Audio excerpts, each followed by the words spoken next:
Hello আমার পরিবারের সবাই, আজকে একটা স্পেশাল ডিশ বানাবো, সেটা কিন্তু আমি তোমাদের সাথে শেয়ার করছি।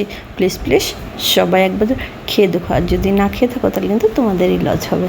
আর যারা যারা খেয়েছো তারা কিন্তু একবার কমেন্ট করে জানিও তোমরা খেয়েছো। তো আমি কিন্তু জিরে, শুকনো লঙ্কা আর একটা দারচিনি ফোড়ন দিয়ে পেঁয়াজ, আলু আর গোটা রসুন একবারে দিয়ে দিয়েছি।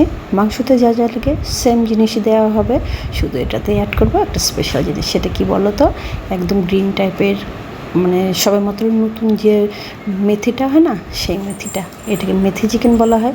একটু চিকেনের বাজে গন্ধ থাকবে না, তোমার গরম মশলা দিতে লাগছে না, আদার্স অন্য কোনো জিনিস দিতে লাগছে না, সুতরাং খুব সহজে হয়ে যায়, চটজলদি হয়ে যায়। এক্সট্রা করে জল দিতেও হয় না, জল দিয়ে কষিয়ে একদম মাখা মাখা করে নামিয়ে নাও, ব্যাস গরম গরম হয়ে যাবে।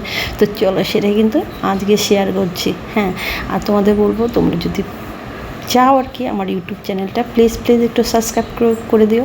ফেসবুকের ওখানে আমার লিঙ্ক দেওয়া আছে।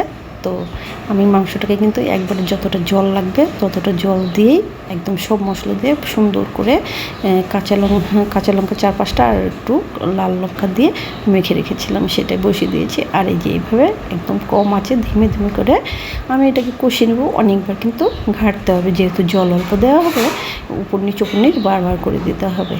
তো এই জলেতে চিন্তা নেই, এই জলেতে সেদ্ধ হয়ে যাবে, সবটা কিছু সেদ্ধ হয়ে যাবে, আলু সেদ্ধ হয়ে যাবে, রসুনও সেদ্ধ হয়ে যাবে, মাংস তো একদম সেদ্ধ হয়ে যাবে। খুব সুন্দরভাবে ঘেটে নাও। যে আমি তোমাদের একটু দেখিয়ে দিচ্ছি আলুটা কতটা সেদ্ধ হয়ে গেছে। এই দেখো, আলুটা লাগাতে লাগাতে সেদ্ধ হয়ে গেছে কিন্তু। তো চিন্তা নেই, একবার বানিয়ে খেয়ে দেখো, আর না খেলে কিন্তু তোমাদেরই লস। কারণ একদম সহজে খুব ভালো একটা টেস্টি হয়, আর করতেও সেরকম সমস্যা হয় না।